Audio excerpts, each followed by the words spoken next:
Haşr сүресі. Рахман. Әрі аса рақымды Алланың атымен бастаймын.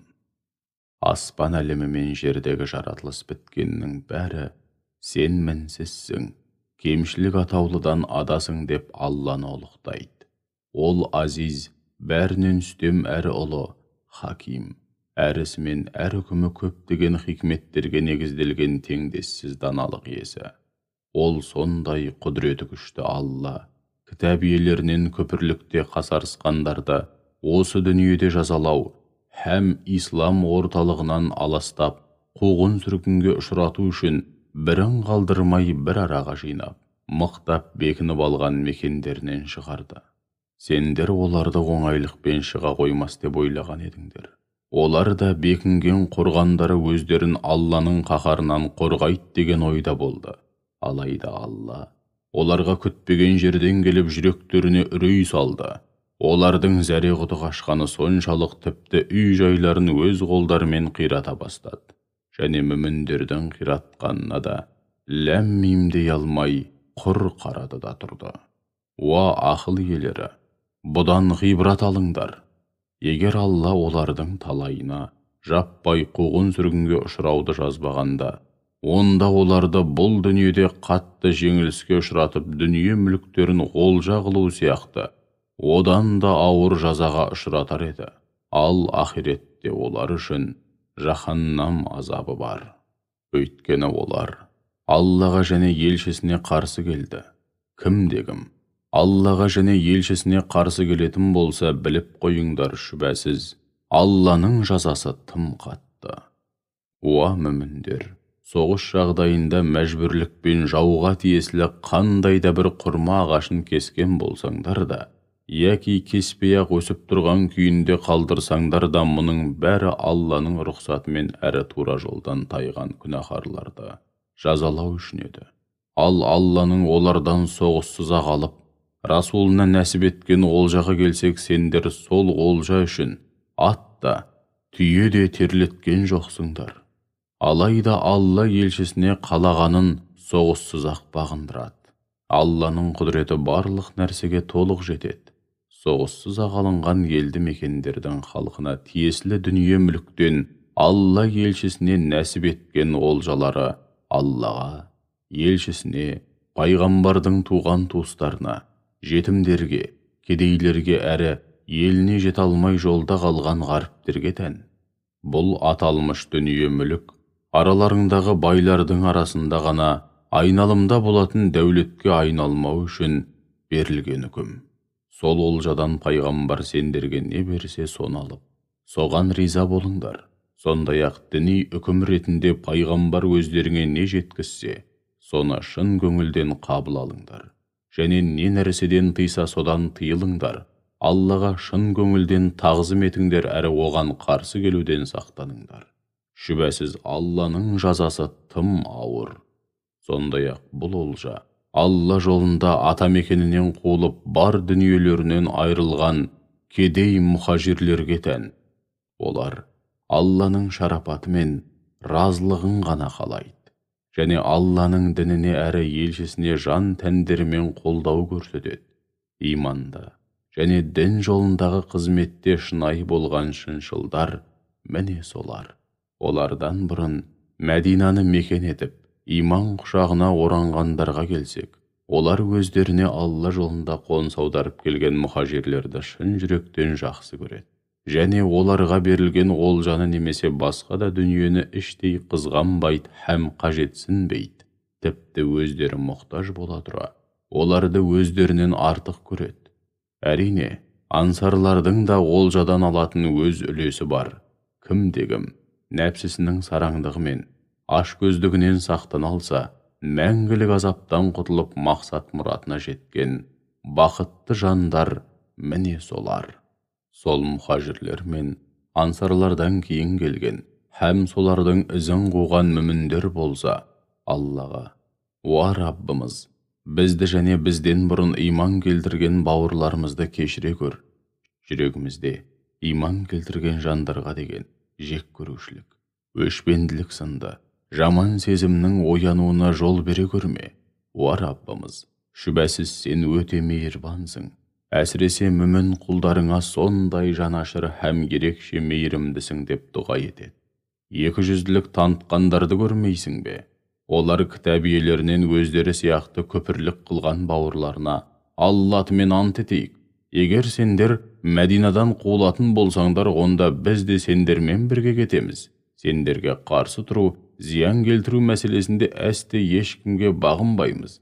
Егер сендерге соғыс ашыла қалса, онда сөзсіз сендерге болсамыз деп айтады. Алайда, Алла куә, олар барып тұрған кәззаптар. Өйткені, егер жебірейлер Мәдинадан қуылатын болса, бұл мұнафықтар олармен бірге кетпейді. Сондай-ақ оларға соғыс ашылса, қол ұшын бермейді. Қол ұшын берген күннің өзінде мүміндерге төтеп бере алмай, жондарын беріп тұра қашады. Кейін өздері де опасыздықтар үшін қатаң жазаға ұшырайды. Сонда оларға да ешқандай көмек көрсетілмейді. Анығында олар іштей Алладан гөрі мына сендерден қатты қорқады. Иә, солай. Өйткені олар ақиқатты мүлдем түсінбейтін тобыр. Олар бекінісі берік шаһарларға немесе тас қамалдардың ішіне мықтап бекініп алмайынша, сендерге қарсы тізе қосып ашық соғыспайды. Олардың сендерге қарсы бірлігі мықты болғанымен араларындағы алауыздық пен ұрыс қақтығыстары тым қатты. Оларды сырттай қарағанда жұдырықтай жұмылған ынтымақты қауым деп ойлайсың. Әйтсе де, жүректері, көңілдері бытыраңқы. Иә, солай. Өйткені олар ақылға салып ойланбайтын тобыр. Жебірей тайпасы, Надыр ұлдарының жағдайы өздерінен аз ғана уақыт бұрын өз қолдарымен істеген күнәләрінің сазайын тартқан, һәм ақиретте де жан төзгісіз азапқа душар болатын мүшриктер мен мүміндерге опасыздық жасаған Жебірей тайпасы, Қайнуқа ұлдарының жағдайы сияқты. Жебірейлерді соғысқа итермелеген мұнафықтардың мысалы тура шайтанға ұқсайды. Шайтан алдымен адам баласын күпірлік қыл деп азғырады.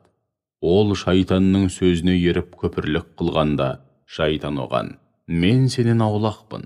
Менің саған мүлдем қатысым жоқ, өйткені мен әлемдердің Раббысы Алладан қорқамын деп ат-тонын ала қашады. Ақырында екеуі де тозаққа кіріп, ішінде мәңгі бақи қалатын болады. Өзіне де, өзгеге де қиянат жасаған залымдардың жазасы міне осындай. Уа иман келтіргендер, Аллаға шын көңілден тағзым етіңдер және оған қарсы келіп асы болудан сақтаныңдар. Әркім ертеңгі ақирет үшін не істеп, о дүниеге не жолдағанына көңіл аударсын. Аллаға шын көңілден тағзым етіңдер және оған қарсы келіп асы болудан сақтаныңдар. Шүбәсіз Алла не істеп, не қойып жүргендеріңнен толық хабардар. Алланы ұмытқан, Алла да оларға өз-өздерін ұмыттырған бейбақтар секілді болмаңдар. Хақ жолдан тайған күнәһарлар міне солар. Тозақтықтар мен жұмақтықтар әлбетте тең бірдей болмайды. Жұмақтықтар нағыз жетістікке, зор табысқа жететіндер. Егер біз осынау қасиетті де айбатты Құранды тауға түсіргенімізде, оның алыптығына қарамастан Аллаға деген ерекше құрметі мен қорқынышынан бас иіп, күл паршасы шыққанын көрер едің. Біз адамдар үшін жүйелі түрде ойланып ғибрат алсын деп, осындай мысалдар келтірудеміз. Ол өзінен басқа тәңір болмаған жалғыз Алла.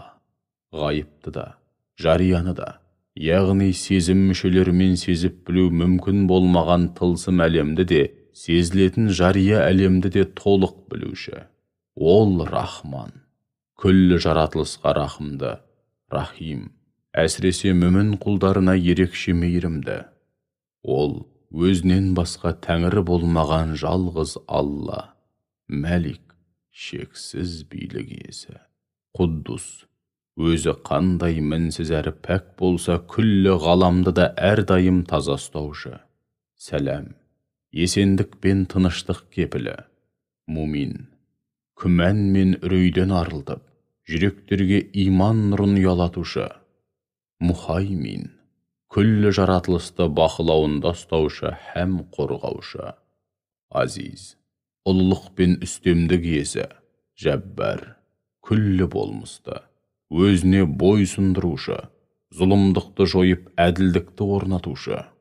Мүтәкәббир, ұлылығын паш етуге толық құқылы болған, теңдесі жоқ ұлылық иесі. Алла олардың, мүшриктердің, өзіне серік етіп қосқандарынан және серік қосуынан мүлдем аулақ. Алла, Халиқ, бәрін жоқтан жаратқан, жалғыз жаратушы, бәри, жаратуда ешкіммен ортақтаста, серіктесте болмайтын мінсіз жаратушы, Мусауир, әр жаратылысқа өзіне сай, әрі жарасымды кескін келбет беріп бейнелеуші. Ең көркем есімдер бір өзіне ғана тән. Күллі аспан әлемі мен жердегінің бәрі оған сен мінсізсің. Бар мадақ пен шексіз шүкіршілік һәм ең көркем есімдер мен теңдессіз сипаттар бір өзіңе ғана тән деп үнемі мадақ жаудырады. Ол азиз, ұлылық пен үстемдік иесі, хаким, әр үкімі мен әр ісінде көптеген хикметтер болған асқан даналық иесі.